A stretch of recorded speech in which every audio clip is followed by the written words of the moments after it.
Cumprimenta a igreja com a paz do Senhor. Amém. Quem está feliz, diga glória a Deus. Glória a Deus. Quem está contente, diga glória a Deus. Glória a Deus. Você está contente? Então olhe para a pessoa mais bonita do seu lado e dê um sorriso para ela, de orelha em orelha. Se ficar difícil, seja humilde, amém?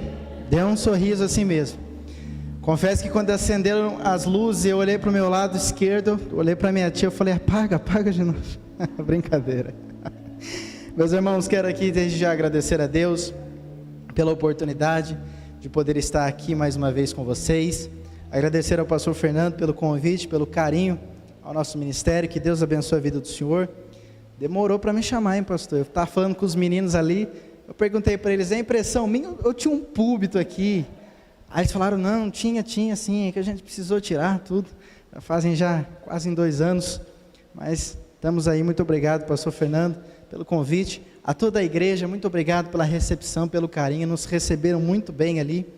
Isso é muito essencial em uma igreja. Confesso para vocês que faz tempo que eu não vou numa igreja, não sou tão bem recebido, pastor Fernando, como eu fui recebido pelos obreiros e obreiras do Senhor aqui. E isso é essencial em uma igreja, irmãos. O carinho, a recepção da igreja é o que atrai as almas, o que faz elas se sentir à vontade em um lugar. Que Deus abençoe a cada um de vocês. Que Deus abençoe os meninos lá atrás. Tá perfeito o som. Se continuar assim, depois no final eu dou um beijo, tá bom? Cada um aí de vocês aí. Que Deus abençoe. Lá tem gente que deu glória, os meninos deu glória a Deus ali. Que Deus abençoe vocês que estão acompanhando também pela live, não sei se aqui ou lá. Tá aqui. Que Deus abençoe a todos vocês. Deus abençoe minha tia Simone, que está me acompanhando hoje, juntamente com a minha avó, dona Vilma. É difícil tirá-la de casa para me acompanhar, mas hoje está a família Panini aí em dose dupla. Que Deus abençoe vocês. Quem trouxe Bíblia, abra comigo no livro de Salmos. Livro de Salmos no seu número 80, livro de Salmos no seu número 30.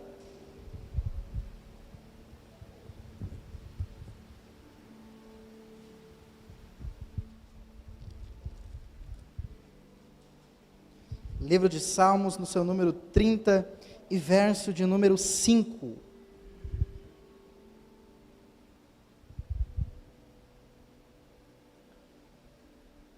Amém, já colocaram até aqui, ó. Livro de Salmos, no seu número 30, e verso de número 5, a parte B do versículo, meus irmãos.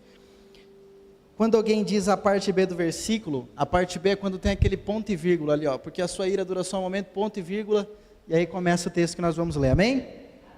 Que vai dizer assim: o choro pode durar uma noite, vírgula, mas a alegria vem pela manhã. Vou ler mais uma vez. O choro pode durar uma noite, mas a alegria vem pela manhã. Versículo bonito, né? Vamos ler todo mundo junto agora? 1, 2, 3. O choro pode durar uma noite, vírgula, mas vem pela manhã. E você se assenta dando glória a Deus.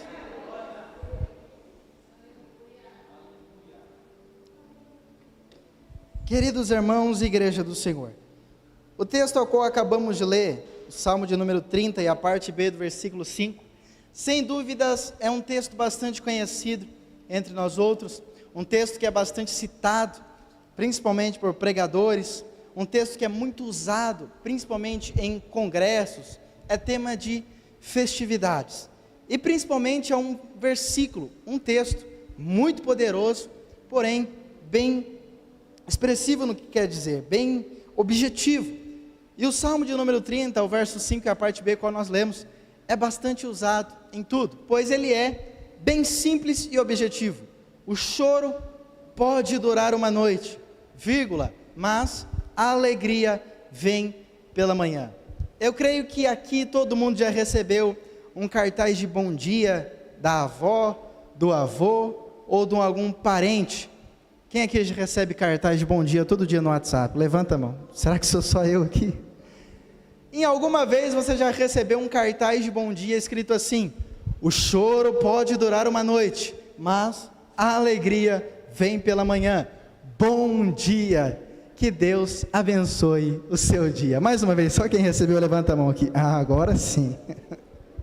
É um versículo muito usado, como eu disse, em bastante festividades e bastantes cartazes, porque esse texto ele é bem objetivo. O poeta que escreveu ele nada mais é do que o salmista Davi, o homem que escreveu quase todo o livro de Salmos. Era um poeta.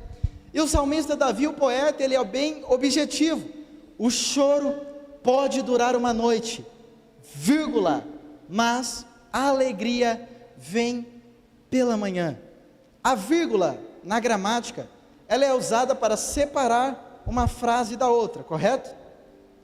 A vírgula ela é usada para dar uma pausa enquanto estamos lendo algum texto.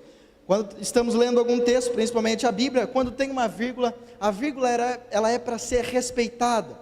Quando você chega na vírgula, você para nela, respira, porque a vírgula é uma pausa com o tempo de uma respiração. Você para nela, respira e começa outra frase. Para isso que serve a vírgula. E o salmista enfatiza, mas a alegria vem pela manhã. Muito bonito, não é? O salmista Davi, quando escreveu esse salmo de número 30 e esse verso de número 5, ele estava aqui expressando tudo que ele tinha passado.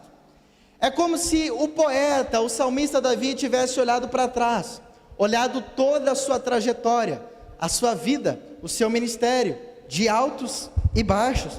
É como se ele tivesse visto, passado um filme na sua memória, tudo que ele passou, tudo que ele enfrentou, e ele estivesse escrevendo, isto vindo à sua memória, ele dizendo, o choro pode durar uma noite, mas a alegria vem pela manhã. O homem que disse isso aqui é um homem que tem propriedade para falar disso. O homem que escreveu esse texto, esse verso de número 5, é um homem que tem experiência e sabe do que ele está falando. Davi foi um homem que passou por altos e baixos, teve seus momentos como qualquer outro homem. Foi um homem que enfrentou muitos desafios na vida, um homem que já passou um período chorando, mas foi um homem que, apesar dos seus altos e baixos, entendeu que nenhuma tristeza poderia durar para sempre. O salmista Davi entendeu que tudo era uma fase. Quando o salmista, o poeta diz, o choro pode durar uma noite, ele está se referindo ao choro como a tristeza, como a angústia. Quando ele diz noite, ele está se referindo a um período. Quando ele coloca a vírgula e começa escrevendo, mas a alegria vem pela manhã, ele quer passar para mim, para você, que tudo é passageiro, tudo passa, tudo é uma fase. Todos nós conhecemos a história do poeta. A história do poeta começa com ele lá na casa de seu pai, Jessé Belamita, numa cidade pequenininha chamada Belém. A história começa com o profeta daquela época, o vidente, o profeta Samuel, indo até a casa de Davi, a casa de seu pai Jessé, ungí-lo. E Davi estava passando um momento de baixo do seu ministério, pastor Fernando, até que o profeta chega até ele, e o unge, como conhecemos a história, na frente de todos os seus irmãos, pois Davi ele era rejeitado por causa das suas características, por causa da sua aparência, por causa da sua a estatura, a altura, por causa da cor dos seus cabelos, porque Davi era ruivo, e quem era ruivo tinha sardinhas na cara. Geralmente quem é de características ruivas tem a tendência de ter a pele um pouco mais branca, e naquela época, as pessoas daquela terra e daquela época tinham uma pele um pouquinho mais escura, pastor Fernando. Então, Davi ele era diferente, ele era rejeitado por causa disso. E como conhecemos a história, o profeta chega lá, unge ele na frente dos seus irmãos, em volta da mesa. Davi agora vai passar pelo momento de altos do seu ministério. Mas no dia seguinte, Davi volta para o pasto, vai apacentar ovelhas. Davi não vai direto para o palácio, para o reinado, ele volta para o pasto. É o momento de baixos do seu ministério. Davi é chamado para tocar harpa, porque ele sabia tocar harpa. Ele é chamado para tocar harpa no palácio do rei Saul, pois Saul andava atribulado, endemoniado, e quando alguém tocava alguma coisa, aquelas músicas acalmavam os demônios que tinha dentro do rei, e ficam sabendo de um menino que sabia tocar harpa. Davi é chamado, Davi vai ao palácio, começa a tocar harpa. É um momento de altos do seu ministério. Quando Davi volta para sua casa, ele encontra um gigante afrontando aquele povo. é o momento de baixo do seu ministério, é o momento que ele vai ter que descer lá embaixo, descer para o vale. Quando Davi vence Golias com aquela pedrada, é o momento de altos do seu ministério. Quando Davi volta para sua casa e começa a ter a mesma vida comum, é o momento de baixo do seu ministério. Quando Davi vira rei, Saul morre, acontece toda aquela história que nós já sabemos, e Davi assume o trono, traz a Arca da Aliança de volta para Jerusalém, restabelece o ministério do sobrenatural, é o momento de altos do seu ministério. Quando Davi comete aquele adultério, peca, mata o seu amigo e cai com Betseba, é o momento de baixo do seu ministério.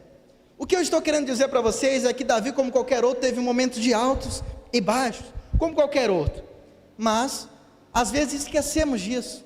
Quando a igreja olha para os heróis da fé, os heróis da Bíblia, os profetas, os pregadores, quando a igreja no nosso tempo hoje, no século 21, no ano de 2025, quando a igreja olha para o pastor, para o pregador, quando olha para o líder, para a líder, a igreja hoje em dia quer ter uma imagem santificada, de um homem santificado, um homem imaculado, um homem que não pode cometer falhas, um homem que não pode cometer erros, um homem que não pode falhar e errar, mas esquece que todos nós somos falhos. Aqui está o pastor Fernando é uma bênção, um homem de Deus, é um pastor, mas ele também tem as suas falhas. Vocês estão ouvindo um jovem pregador aqui pregar, quando vocês venham aqui, você vê um menino de terno pregando, até pareço santo, né pastor? Mas tenho as minhas falhas. Quando você vem na igreja e vê esse irmão que está do teu lado, tudo arrumado, bonitinho, você olha para ele, só falta uma auréola na cabeça dele, parece que ele é santo. Quando ele canta aqui na frente, você fala, olha que anjo, parece um anjo cantando, mas também tem as suas falhas, as suas iniquidades. O que eu quero dizer nessa noite, com esse texto que eu li, com essa história que eu estou introduzindo, é que todos nós somos falhos, e temos nossos momentos de altos e baixos, temos os nossos momentos, mas também não podemos esquecer da nossa história. Olha para cá, diga para o irmão que está do teu lado, momento e história.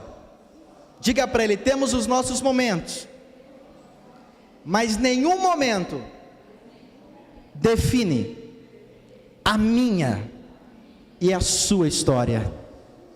Você pode dar glória a Deus por isso?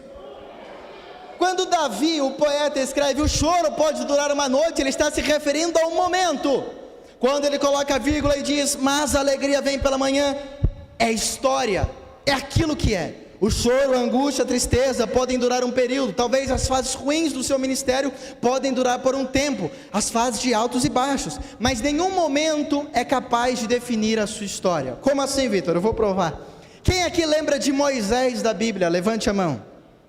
Quando falamos de Moisés, falamos do homem do Antigo Testamento, o homem que Deus usou para abrir o Mar Vermelho. Quando falamos de Moisés, lembramos do homem que Deus usou, choveu maná do céu, do homem que tocou a pedra e fez água jorrar da rocha, da pedra. Quando falamos de Moisés, falamos e lembramos do homem de maior intimidade do Antigo Testamento, mas esquecemos que Moisés foi um assassino. É isso mesmo. Que tipo de Deus é esse que faz promessas e usa um assassino? Como assim, Vitor? Moisés foi um assassino. Antes do ministério, antes da sarça ardente, quando Moisés estava no Egito, ele matou um egípcio, ele cometeu um assassinato, foi um assassino, um homicídio culposo, e ele pegou, e em vez de falar o que aconteceu, ele pegou o corpo do egípcio e enterrou na areia. Mas mesmo assim, Deus foi lá e pegou Moisés, fez uma promessa para ele, usou ele para libertar uma nação inteira. Mas por que, Vitor? Porque o assassinato foi apenas um momento, e Moisés não deixou que um momento definisse a sua história. Quem aqui lembra de Sansão? Sansão, quando falamos do seu nome, lembramos do homem forte. Quando falamos de Sansão, lembramos do homem das tranças. Quando falamos de Sansão, lembramos do homem que com uma queixada de jumento matava 1000 filisteus de uma vez só. Mas esquecemos que Sansão também foi um homem falho, tocou em algo que não era para tocar, se deitou com uma mulher que não era para se deitar, quebrou um voto e um propósito que não era para ser quebrado, contou um segredo que não era para ser contado, pecou. E Sansão foi parar amarrado no templo de Dagom, com os 2 olhos furados, com uma roupa de palhaço, de bobo da corte. Quem aqui lembra de Noé? Quando falamos de Noé, lembramos do homem da arca. Quando falamos de Noé, lembramos do homem do dilúvio, do homem que construiu uma arca, e levantou o cajado, bateu o cajado, e os animais começaram a entrar na arca. Mas esquecemos que Noé foi um cachaceiro, um homem que tinha problema com bebida forte, um homem que tinha problema com vinho, e que quando se embebedou, causou um escândalo que afetou a sua família inteira, porque seus filhos viram a sua nudez. Mas são momentos altos e baixos. Quem aqui lembra de Abrão ou Abraão? Quando falamos de Abraão, lembramos do pai da fé. Quando falamos de Abraão, lembramos do homem a qual Deus disse para ele: Abraão, sai do meio da sua parentela, vai para uma terra onde eu te mostrarei onde é. Lembramos do homem que viveu pela fé e seguiu pela fé. Mas esquecemos que Abraão foi um incrédulo. O que é isso, Vitor? É verdade. Abraão, antes de ser pai da fé, ele foi incrédulo. Deus apareceu uma vez para Abraão e para sua mulher Sara e disse: Sara, você vai gerar, e o filho que você vai gerar vai ser o filho da promessa. Sara deu risada, desacreditou de Deus, porque Sara já era avançada em idade, e a mulher, quando é avançada em idade, chega um período que ela não consegue mais gerar. Vitor, e por que Abraão foi incrédulo? Porque Abraão foi lá, se deitou com outra mulher e teve filhos com outra mulher, porque não acreditou que Deus pudesse fazer Sara gerar. Abraão também foi um homem que mentiu, e a sua mentira quase custou uma geração. Mas foi momento altos e baixos, foi apenas um momento. Quem é que lembra de Salomão, um homem mais sábio da terra que passou por aqui abaixo de Jesus, o homem que tinha todo o conhecimento da horizontal, um homem que tinha discernimento para lidar com qualquer tipo de situação? Foi um homem que morreu louco aos pés dos ídolos, teve os seus momentos. Eu estou citando exemplos aqui, de homens que tiveram os seus altos e baixos. Alguns deixaram que isso fosse um momento, outros deixaram que os seus erros se tornassem a sua história. Mas são altos e baixos, tudo isso passa. Quando chegamos na parte de Davi, que ele diz esse versículo, Davi foi um homem que teve também os seus altos e baixos, como eu disse aqui. E quando Davi ele tinha os seus altos e baixos, não somente Davi, mas todos os heróis da fé, os homens da Bíblia, quando eles tinham os seus altos e baixos, e eles oscilavam, a Bíblia também oscilava junto com eles. Calma aí que eu já vou te explicar, vou falar de novo. Os homens da Bíblia tiveram seus momentos de altos e baixos, eles tiveram oscilações, e quando eles oscilavam, a Bíblia oscilava junto com eles, conforme eles iam escrevendo a Bíblia. Vou dar aqui uma prova disso. O salmista Davi é aquele que escreve o Salmo de número 40, dizendo, se puder colocar o Salmo de número 40, o salmista Davi escreve o Salmo de número 40, dizendo assim: esperei com paciência no Senhor. É assim ou não é? Esperei com paciência no Senhor, Ele se inclinou para mim e ouviu o meu clamor. Agora coloca o Salmo de número 70, o mesmo poeta, o mesmo salmista que escreve o Salmo de número 40, esperando para nós, dizendo para nós esperarmos com paciência no Senhor, é o mesmo que escreve o número de Salmo 70, dizendo: apressa-te, ó Senhor, a me livrar da minha angústia. É o mesmo que acelera, Deus. Apressa-te, ó Deus, a me livrar, Senhor. Apressa-te em me ajudar, Senhor. Olha que loucura!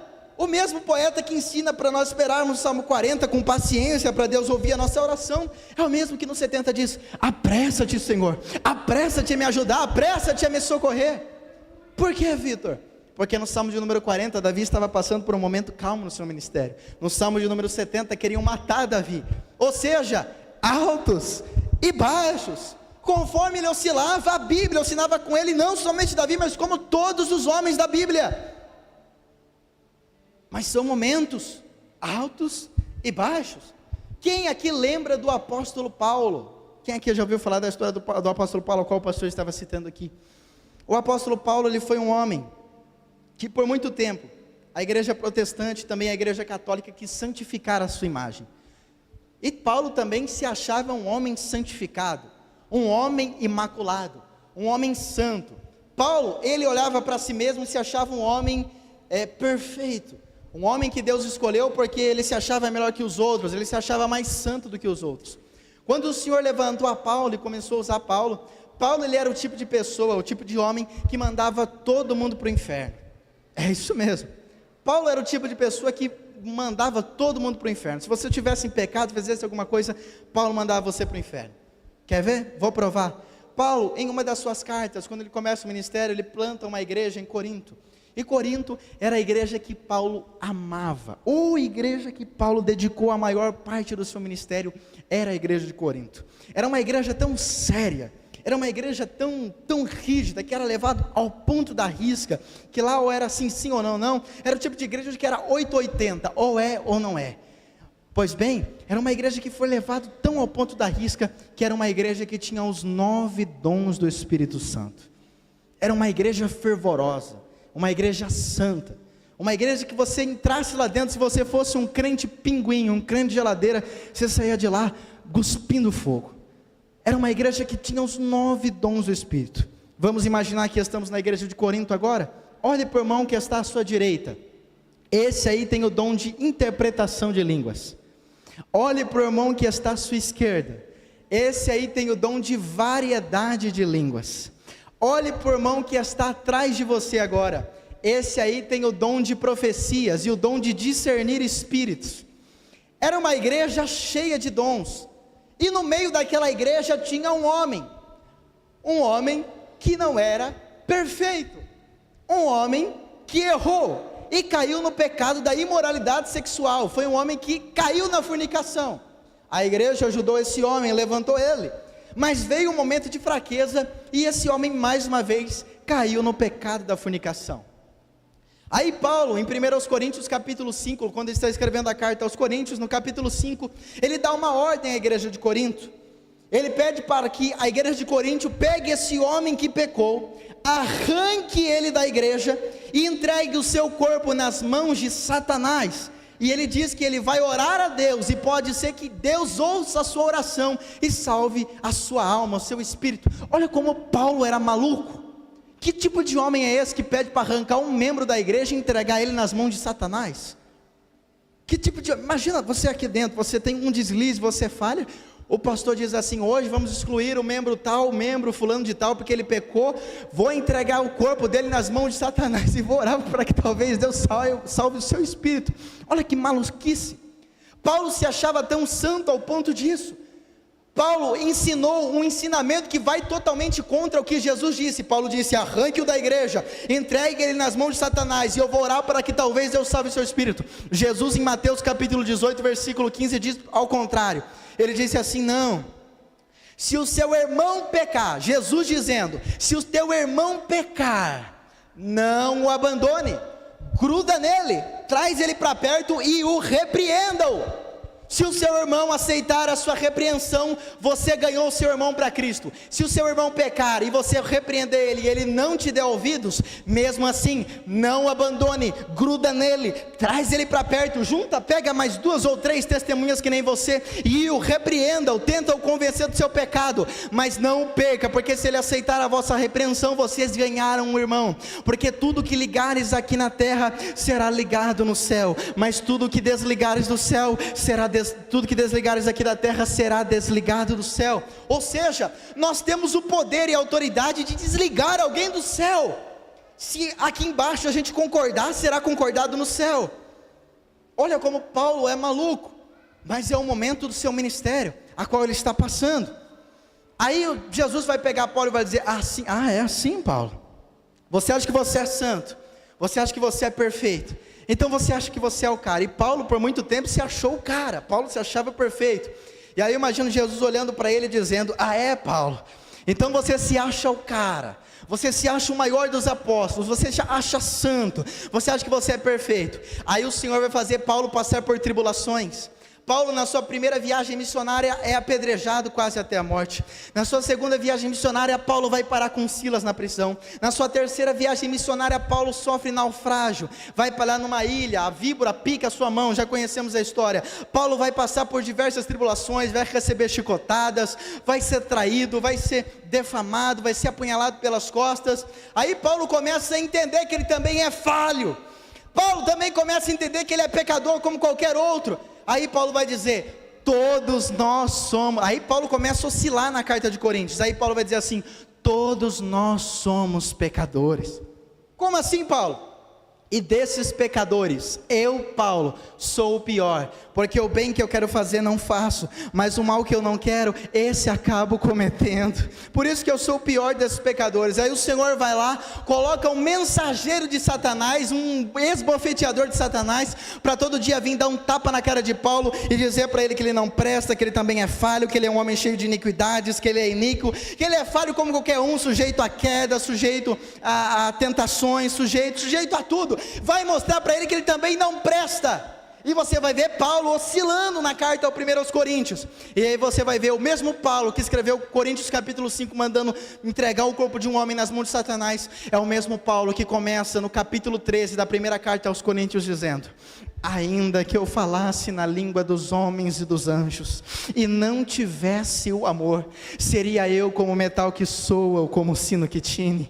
Ainda que eu tivesse o dom, aí ele está falando dos dons da igreja de Coríntios, ainda que eu tivesse o dom de profecia, e conhecesse todos os mistérios, e toda a ciência da terra, toda a ciência do céu, e tivesse a maior fé do mundo, que fizesse os montes se levantarem, se moverem, e se precipitarem para dentro dos mares, e não tivesse o amor no meu coração, nada disso me adiantaria. Ainda antes que eu distribuísse toda a minha fortuna para o sustento dos órfãos e dos pobres, e entregasse o meu corpo para ser queimado, e não tivesse o amor, nada disso me adiantaria. Isso, mas o que é isso, Paulo? É outro Paulo que está falando? Não, aqui é o mesmo Paulo que está escrevendo. Aí Paulo vai dizer assim, por quê? Porque o amor é misericordioso. Que isso, Paulo? O amor não trata com leviandade, o amor ele tem bondade, o amor não é de torpe ganância, o amor não é invejoso, o amor não é cobicioso, o amor não tem seus interesses próprios. Versículo 7, mas o amor tudo pode, tudo espera, tudo crê, tudo suporta, o amor não falha, o amor não falha. Paulo vai entender o que é misericórdia. Paulo vai entender que só sabe o que é misericórdia quem um dia precisou da misericórdia. Paulo vai entender o que é ministério. Paulo vai entender o que é altos e baixos. É por isso que quando o salmista escreve o Salmo de número 30, no seu verso 5, a parte B, o choro pode durar uma noite, ele está dizendo que tudo é passageiro, tudo passa, tudo é momento. Talvez alguns anos atrás você era algum tipo de pessoa, hoje você é outra, você passou por alguma situação, mas ele está dizendo, vai passar. Nenhum momento de tristeza é eterno no seu ministério, não é o seu fim, vai passar. Levante a sua mão direita para o céu agora. Se você tiver intimidade com a pessoa do lado, com carinho, com respeito, agarre o ombro dessa criatura que está do teu lado, agarra ela aí, isso, é para agarrar. Agora dá um sacoalhão nela, um chacoalhão, dá uma sacudidela nela aí, mas é para chacoalhar mesmo, até a pessoa ficar irritada. Isso, chacoalha ela aí. E diz para ela, Deus te trouxe aqui nessa noite, para isso, para sacudir a sua chamada, e para lhe dizer que tudo é o momento, vai passar, vai passar, vai passar.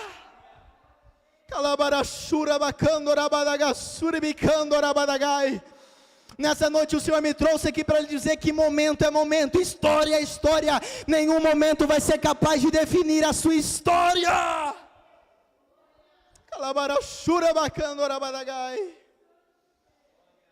Eu já tive momentos de altos e baixos no meu ministério. Eu prego aproximadamente 5 anos, dentro e fora do estado de São Paulo.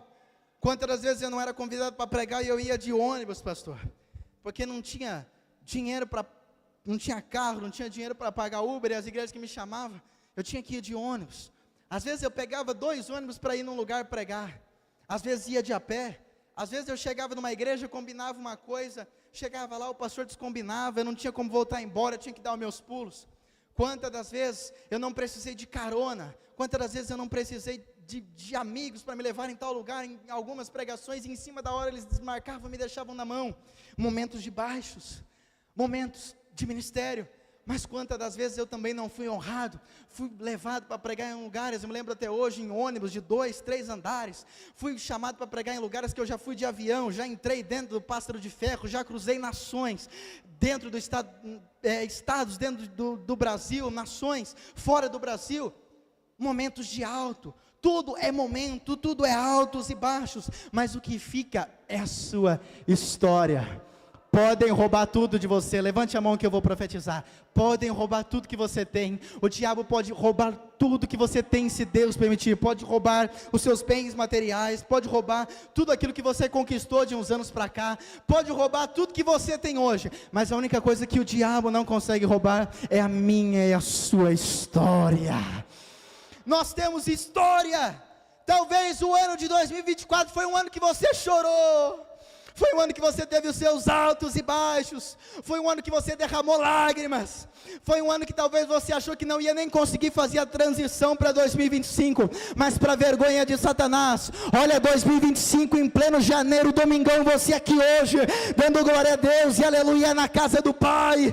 Olha 2025, você aqui hoje com a sua família, em oração, clamando, porque você é forte. Nessa noite o Senhor me trouxe aqui para lhe dizer, o choro pode durar uma noite, pode durar um mês, pode durar algum tempo, mas nessa noite Ele está colocando uma vírgula para você dar uma pausa e respirar, porque há uma alegria vindo pela manhã, há um 2025 aí, onde Deus vai restituir tudo aquilo que o diabo levou. E se você acredita no que eu estou dizendo, levante a sua mão nessa noite. Quem trouxe glória da glória, quem trouxe aleluia, abre a sua boca e deixa Deus te tomar.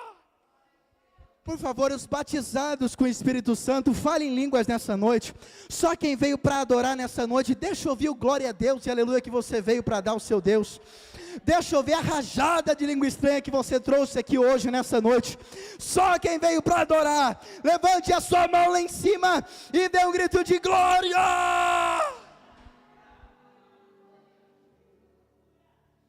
Alabarachura bacana orabadagai.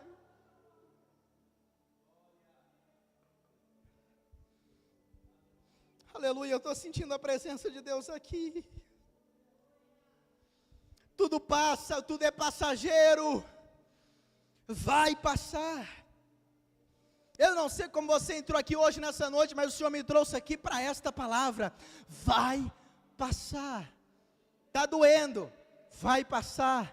Vitor, mas eu estou, vai passar, mas eu estou passando por isso, vai passar. É só um momento.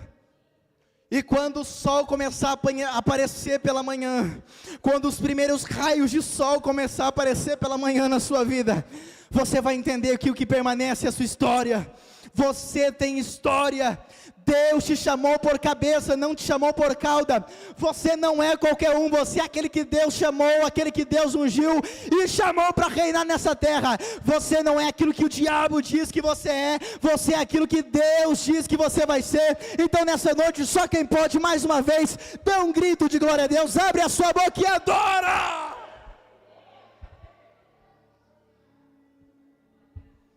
Calabarachura bacandorabadagai. Eu estou inspirado por Deus aqui nessa noite, mais uma vez, vai, levante a sua mão, mais uma vez, agarra o ombro da criatura aí, chacoalha ela, tem gente que entrou na igreja, mas não entrou no culto ainda, faz ela entender, chacoalha ela, dá um cotovelada nela, mas é para incomodar mesmo, e diz para ela assim, Deus te trouxe aqui para isso, para sacudir você, para te dar um toque, e para te dizer assim nessa noite, o homem pode colocar uma vírgula na sua história, mas só Deus, o autor da minha e da sua história, só Ele é quem pode colocar um ponto final na minha e na sua história. E eu profetizo que no ano de 2025, o autor da minha e da sua história, vai continuar escrevendo a sua história, vai continuar,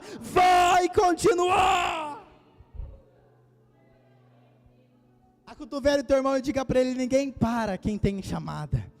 Ninguém para quem tem uma chamada. Os meninos, dá só mais um pouquinho de retorno aqui para mim. Cotovele ali, principalmente quem estiver ao teu lado, diga para ele, ninguém para quem tem chamada. Dá para nascer alguém que vai matar quem tem uma chamada. Ninguém para quem tem chamada. Isso eu aprendi ao decorrer do meu ministério.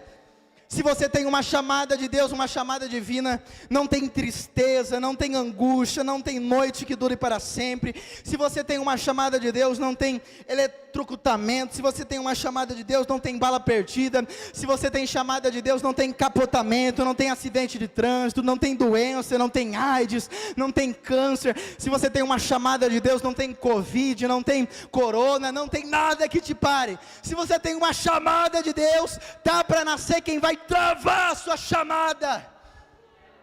Eu aprendi uma coisa: se o homem fechar uma porta para você, Deus vai lá e abre duas.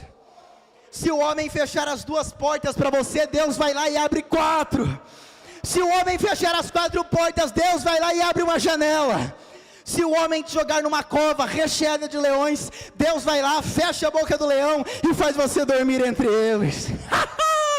Se você tem uma chamada de Deus, se o homem te jogar você dentro de uma fornalha cheia de fogo, Deus te dá graça, autoridade, ousadia para caminhar no fogo, para bailar e dançar no fogo, mas o fogo não te queima. Se você tem uma chamada de Deus, pode se levantar gigante contra você. Deus te dá força e autoridade para vencer não somente um, mas 2, 3, 4, até 5 Golias. Se colocarem uma muralha na sua frente, Deus vai lá e afunda a muralha. Se um exército de homens se levantar contra você, Deus vai lá, torna a espada de um contra o outro, pega o arco, quebra o arco, corta a lança e queima os carros do fogo, mas ninguém para a sua chamada. Tá para nascer alguém que vai parar o seu ministério.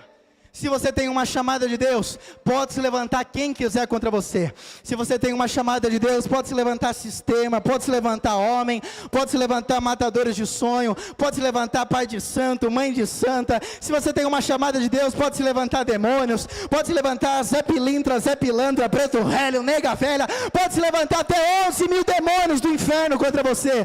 O Salmo de número 91 diz que 1000 cai de um lado, 1000 cai do outro, e você não pode ser atingido. Se nessa noite você tem uma chamada, levante a sua mão e dê um grito de glória. Só quem tem chamada, quem tem chamada aqui, quem tem chamada, só quem tem chamada, se coloque de pé.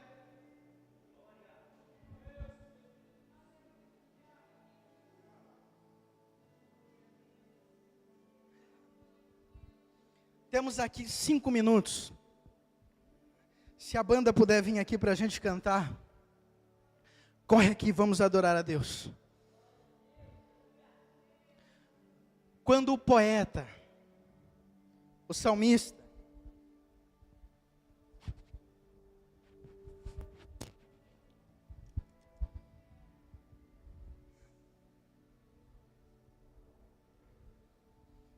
quando ele escreve tudo isso, ele está querendo dizer que o choro, a tristeza, é momento. Isso aqui eu já expliquei para vocês, mas eu estou repetindo, enfatizando para ficar grudado na sua cabeça isso. O choro pode durar uma noite, tristeza, noite, momento, vírgula, mas alegria vem pela manhã, é história. Moisés foi incrédulo, foi. Pode vir um para cantar aqui também, viu? Porque eu não sou cantor não sei cantar não, viu? O varão que estava cantando naquela hora lá, vem aqui porque... Quando Abraão foi incrédulo, ele errou, pecou, ele se arrependeu, fez o que tinha que ser feito, deu uma volta na sua história, e obedeceu a Deus e se tornou uma referência para nós. E hoje nós contamos a sua história como pai da fé. Ele não deixou que um momento definisse a sua história. Quando Davi pecou, Davi adulterou. Como que um homem segundo o coração de Deus pode fazer uma coisa dessa? Adulterou com a mulher do seu amigo. Mas ele não deixou que este momento definisse a sua história. Hoje Davi é lembrado pelo seu reinado, por ser um homem segundo o coração de Deus. Porque quando Davi pecou, ele orou e disse para Deus: Senhor, eu errei. Tira tudo que eu tenho, tira minha coroa, tira o meu reinado, tira meu trono, tira meus tesouros, tira tudo que eu tenho, mas não retires de mim o teu Espírito. Sansão pecou, Mas Sansão, quando estava atado, amarrado nas pilastras do templo de Dagon, com os 2 olhos furados, com os cabelos cortados, careca, vestido com roupa de bobo da corte, de palhaço, ele começou a clamar ao Senhor pedindo misericórdia: Senhor, me perdoa. E o Senhor olhou para ele, perdoou ele e começou a devolver força para ele. Quando o Senhor começou a devolver a força para Sansão, ele começou a apoiar nas colunas do templo de Dagon, começou a empurrar aquela coluna daquele templo que estava lotado de filisteus, homens pagãos, deuses pagãos, e ele começou a empurrar aquelas estruturas, começaram a olhar para ele desesperado e dizer: ué, mas a força não vem dos cabelos, de onde que está vindo a força? Não era dos cabelos. E entenderam naquele dia que a força não vinha das tranças, mas vinha do Senhor, Deus que fez os céus e a terra. E é por isso que a sua história é contada até hoje. Esses homens falharam, mas não deixaram que um momento definisse a sua história. Deixaram que isso fosse só um período. Alguns deixaram, infelizmente, mas outros não. E nesta noite, eu quero chamar você aqui à frente, eu quero orar por você. Você que está passando por um momento difícil, você que está passando por uma noite atribulosa, uma noite de choro, de angústia, e parece que está tudo escuro e o amanhecer nunca vai vir, parece que o sol nunca vai brotar no Oriente. Você que está passando por um momento difícil, eu quero chamar você aqui à frente, para estar orando por você. Isso, vem aqui para frente. Você que precisa de um renovo espiritual, você que luta, batalha tantos dias e às vezes a gente cansa, porque homem de Deus e mulher de Deus também cansa. Você que precisa de um renovo, vem aqui à frente, eu também quero estar orando para você. Você quer chamar a igreja inteira? Quero, vem aqui para frente. Quem quer oração, vem. Se você não quer sentir a presença de Deus, não quer oração, pode ficar quietinho aí mesmo. Eu respeito você. Mas você que quer sentir a presença de Deus, você que quer um renovo do alto dos céus, você que quer autoridade, poder para caminhar mais alguns anos ainda, quer um combustível, quer que o Espírito Santo recarregue as suas baterias, vem aqui à frente. Eu quero estar orando por você. Aos que acreditarem nessa noite, aos que agarrarem para si o que esse menino maluco falou aqui nessa noite, sairão daqui, mas não como entraram, sairão daqui diferente. Eu profetizo na vida de vocês que vieram aqui nessa noite à frente, vocês que vieram nesse culto nessa noite, que se vocês acreditarem no que foi pregado nessa noite, acreditarem no que eu estou profetizando, a vida de vocês pode ser nunca mais a mesma quando vocês entrarem lá fora. Amém? Não tem ninguém para voltar para Jesus hoje? Todo mundo aqui é crente? Acotovela o teu irmão e diga para ele: está tudo certo aí? Amém? Vamos adorar ao Senhor. Você que veio aqui à frente, feche seus olhos. Você que está aí atrás, estenda suas mãos para cá.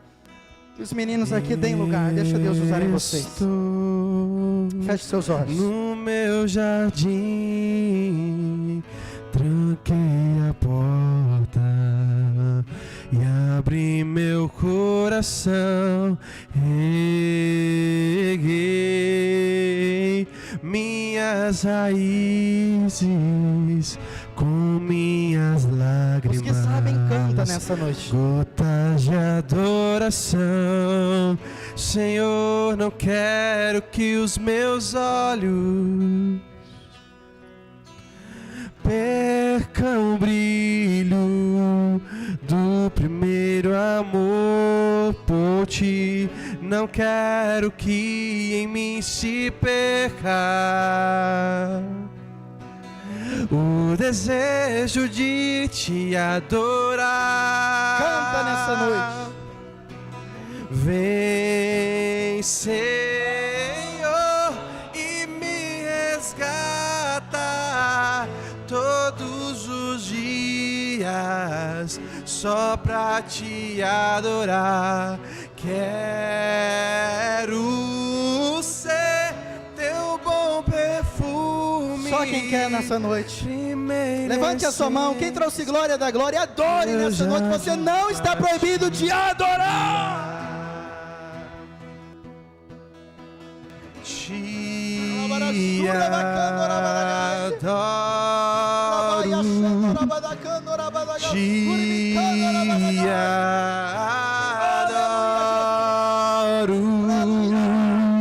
Vem sobre mim, Senhor. Vem sobre nós, Espírito Santo. Senhor. Venha sobre sobre a sua igreja nessa noite, Pai. Derrame a sua glória nesse lugar. Vem, vem, te adoro, te adoro.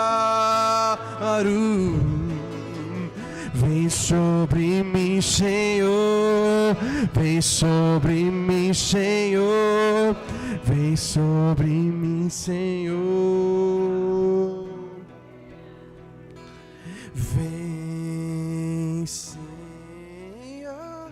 e me resgata. Canta nessa noite. O Senhor está renovando vidas aqui nessa noite. Aleluia. Só pra te adorar. Deixa o Espírito Santo te tomar aí agora. Os batizados com o Espírito Santo falam em mistério.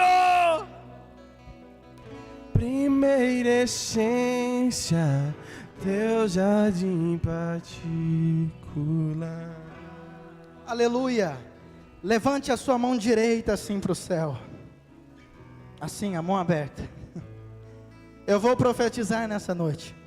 Quando eu profetizar, você vai fechar a sua mão. Quando você fechar a sua mão, eu vou contar até 3. Você vai jogar no chão e pisar em cima. Dar um pulo em cima. Vai se cumprir Lucas 10 e 19. Eu vos dei autoridade para pisar em serpentes e escorpiões. Vamos lá? Mão direita levantada. Eu profetizo. Eu vou dizer, você vai repetir comigo, amém? Vamos fazer assim melhor. Diga comigo assim: todos os demônios que lutaram contra a minha vida, contra a minha família, contra o meu ministério, contra os meus filhos, contra a minha vida material, contra a minha vida espiritual, que todas as palavras de maldição que lançaram venham para a palma da minha mão agora. Feche a sua mão. Eu vou contar até 3 e no 3 você vai jogar no chão, vai pisar em cima e vai dar o maior grito de glória que você puder, e você vai bater palmas bem forte para Jesus. Vamos lá? 1. Eu profetizo que depois dessa noite você nunca mais vai ser o mesmo. 1,5. Eu profetizo que a sua família vai ter orgulho de você de novo. 2. Eu profetizo que este ano será o melhor ano da sua vida. 2,5. Eu profetizo que esse santo ministério vai continuar crescendo e ganhando almas através da palavra. 3. Jogue no chão, pise em cima, dê um pulo em cima e dê um grito de glória. Bata a palma para Jesus e adore Ele, adore Ele. Aleluia. Querido Jesus, toma a sua igreja nessa noite, Pai. Os que vieram aqui à frente, ó Pai, pega eles na palma da sua mão, meu Pai. Dá autoridade, dá ousadia, Pai. Enche eles do teu Espírito Santo, ó Pai. Enche eles da sua graça. Eu repreendo toda enfermidade, meu Pai, todo levante do inimigo, toda artimanha do reino das trevas. Nessa noite caiu por terra, Pai. Abençoa os teus filhos nessa noite, no teu nome, no nome de Jesus. Amém. Podeis se assentar. Canta, meu amigo, deixa Deus te usar. E me resgata todos os dias, só pra te adorar. Quero ser seu bom perfume. Só quem quer receber o perfume do primeira essência, teu jardim particular. Aleluia! Você pode dar glória a Deus por isso? Que Deus abençoe a todos vocês. Pastor Fernando, Deus abençoe.